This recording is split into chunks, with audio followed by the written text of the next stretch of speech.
Greetings. My YouTube username is Kanzar, and I am making a video response to JasonJustice911's video, Zeitgeist Moving Forward. I'd like to quickly point out that I am not a member of the Zeitgeist movement, but that I have watched all 3 Zeitgeist films, read and watched the material released by the Venus Project, am an avid listener to Z Radio, and tend to watch many documentaries on a wide range of subjects from politics to food. The most recent documentary that I've watched is called Consuming Kids, which presents how corporations are marketing to children. This film particularly interests me since I am a new father of twins. Anyways, let's get into my comments about JasonJustice911's definitive review.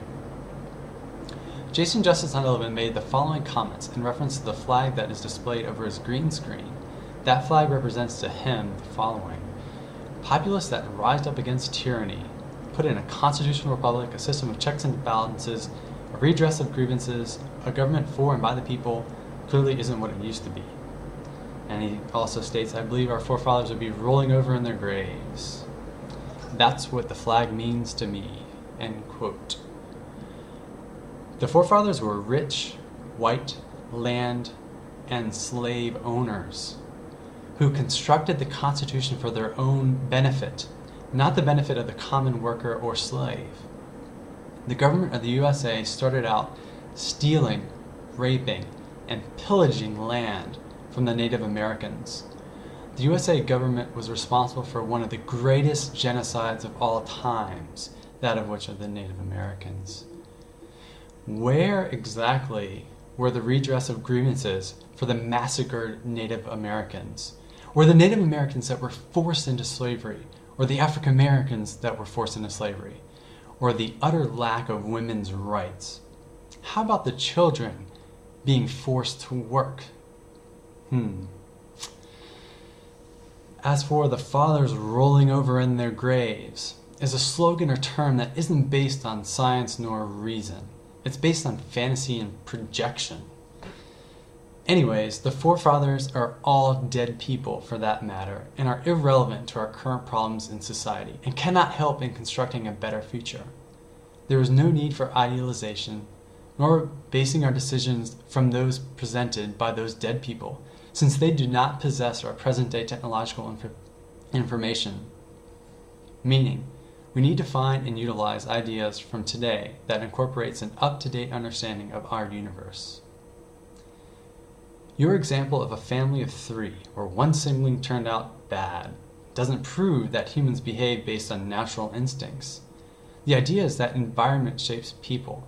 So what sort of detailed analysis have you done on your friend?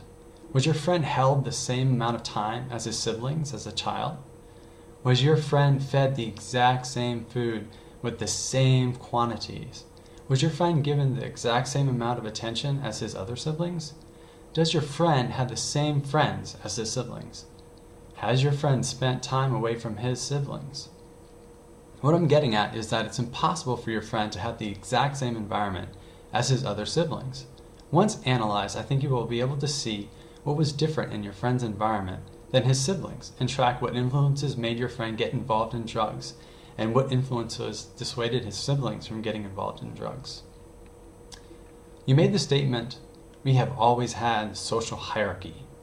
Fallacious, completely fallacious argument. For the majority of human existence, which is over 1 million years, I think 1.6 million years, humans have lived as hunter-gatherers, which had no social hierarchy whatsoever. So, again, fallacious argument. As for secret organizations ruling the world, please provide direct proof, meaning please provide documentation showing how the secret organizations are shaping and controlling society. Books about religious practices do not qualify. Shaky suitcase cameras that show religious ceremonies do not qualify. What does ClimateGate have to do with Z3?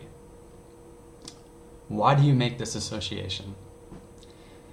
You make the association between peak oil theory with a resource economy. Why?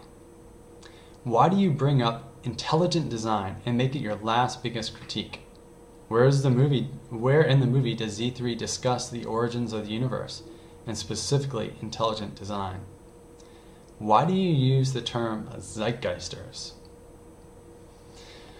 That's all I have to comment on now, because I had difficulty finding any definitive review of Zeitgeist moving forward.